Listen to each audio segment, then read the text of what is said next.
economist, and Nobel Laureate, best known for founding Grameen Bank and popularizing microcredit as a powerful tool to eradicate poverty. His innovative work has inspired global replication, earned top international awards, and continues to influence social business practices worldwide.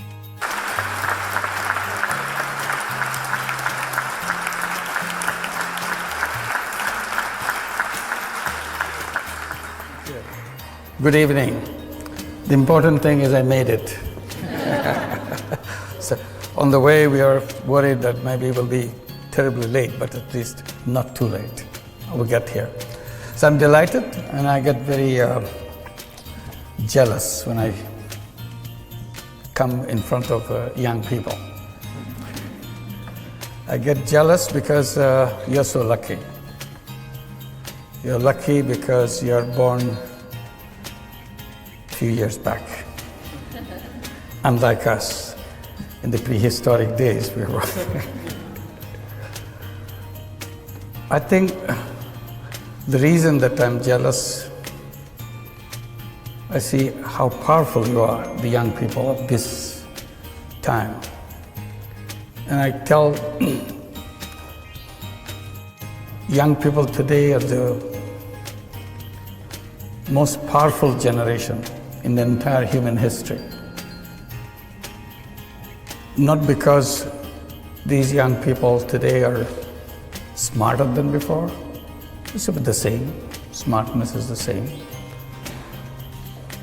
It's because you have technology in your hand, which no other generation ever had.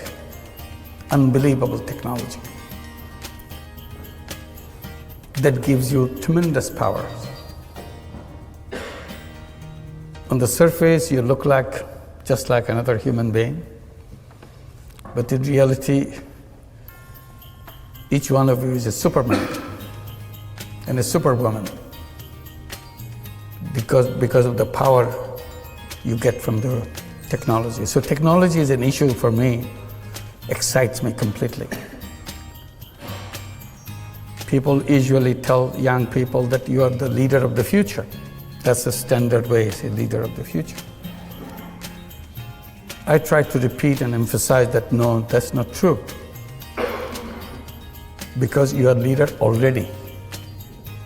So you don't have to wait for the future to become leader. A 15-year-old today is more powerful than probably 30-year, 35-year-old of other generations. So what do you do with that power? That's the issue. Because if you're not using that power, that will be wasted. So first to feel that you have that power, the amazing power that no other generation in history ever had, and decide how you're going to make use of it. My story begins not about power. My story begins with frustrations. I was born in a country where in each direction you see it's a lot of frustrations, a lot of disappointments, a lot of things you wish didn't happen the way it happens. And out of this frustration, you feel you're a totally useless person. You cannot do anything. You have nothing that you can make a change, make a difference. The country went through famine. When I was teaching economics in the university right next door, people were suffering of hunger, 1974. So I felt all the theory that I teach is useless stuff. It has nothing to do with people's life. And I felt totally useless as a human being. I cannot be of some use to somebody. So that's what I was trying to do, getting into the village next door to the university campus to see if I have any use for anybody else. And then I did tiny little things to find my worth, that yes, I have some meaning in my life. And I did things which I knew nothing about. When you're desperate, out of desperation, you do things which you never thought about. So I'm sure you have been told how to plan things, how to set things, everything very clearly. But that's not what I did. I jumped at things without knowing anything about it because I just couldn't wait. And you heard about microcredit, which goes with me. People remember how it started with me. It was not a pre-planned thing. Simply, the situation is so bad, you had to do something. And that situation is about loan sharking, which is just next to the university campus. And it's so ugly, you feel so terrible that human beings can be so heartless, so cruel to each other, giving tiny loans and take control of the full life of those people, turn into slaves because somebody gave you some loan, so he has the right to turn you into slaves. So you see it very clearly. It's not reading in the books. Just be there. You see the person who lends, you see the person who borrowed,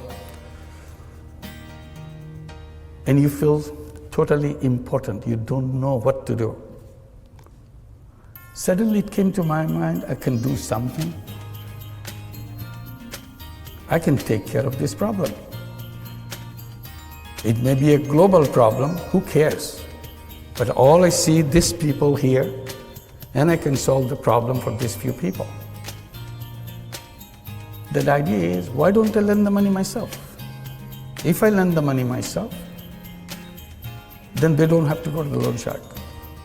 And the problem is solved for these people. And that's exactly what I did. I started lending money from out of my pocket. It's not a planned thing, calculated thing. And that's the beginning of the whole story of lending money.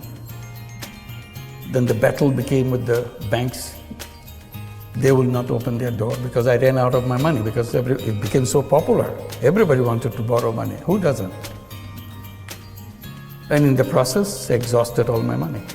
So I thought, why don't I go to the bank and let them do this? They refused. So my struggle began. Convince banks, which I never could. Now it's about 38 years after I first began.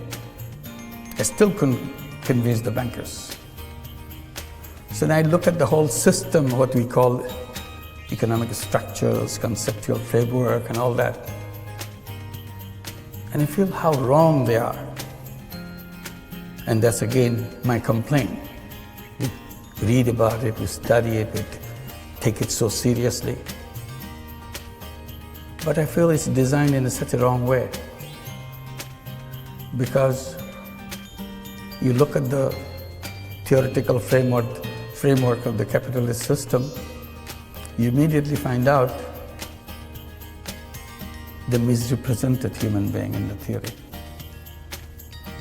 In their theory, human being turned out to be a money chaser. All they do in their lifetime, chase money. It's a money-centric, profit-centric world. So the entire theory has been built on the selfishness of human being. I said, that's wrong. Human being is not all about selfishness.